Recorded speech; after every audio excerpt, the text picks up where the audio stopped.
Hello guys, welcome to my vlog, RR vlog, my life after I lost my only daughter.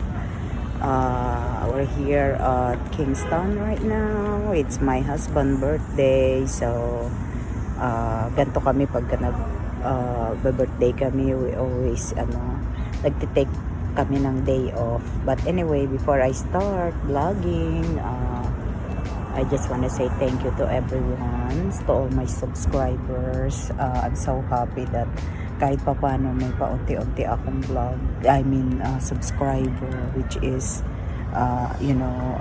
good, meaning I'm doing very well.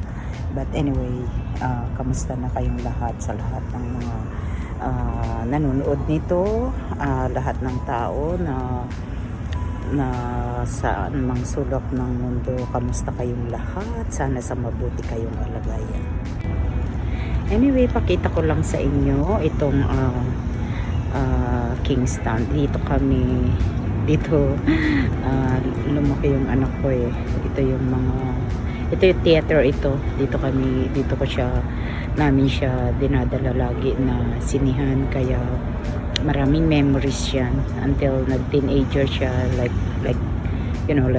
we used to be, syempre mga teenager, gusto rin nilang mag-explore, gusto rin nilang hang out with the friends. Alam nyo, andyan siya, manonood dyan, tas kami andito kami. Ito yung mga kainan dito kami mag-iintay sa kanya until katapos siyang manood with the friends. Talagang ganito siguro talaga ang buhay ng magulang, lalo na kung ikaw ay concerned parent. But anyway, that's how it is. Anyway, dito kami magla-lunch. Favorite ng asawa ko yan, Thai restaurant yan, at favorite din ng anak ko syempre. Yung anak ko, favorite niya kasi ang Thai food eh.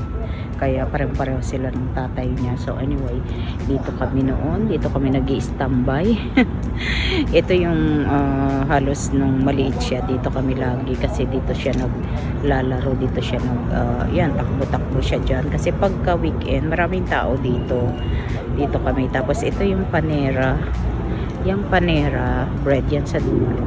Diyan kami nag-hangout usually ng anak ko. Kahit dalawa lang kami, kasi gusto niya yan, yung place na yan. So marami talaga akong memories about yung place na ito, dahil dito talaga siya lumaki, sa place na ito.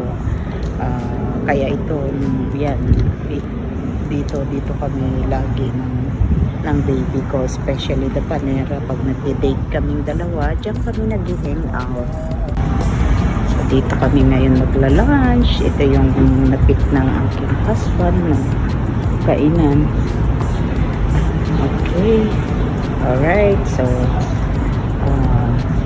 we'll see kung saan pa yung next naming destination after this. But tonight we're going to watch the what do you call that, concert tonight.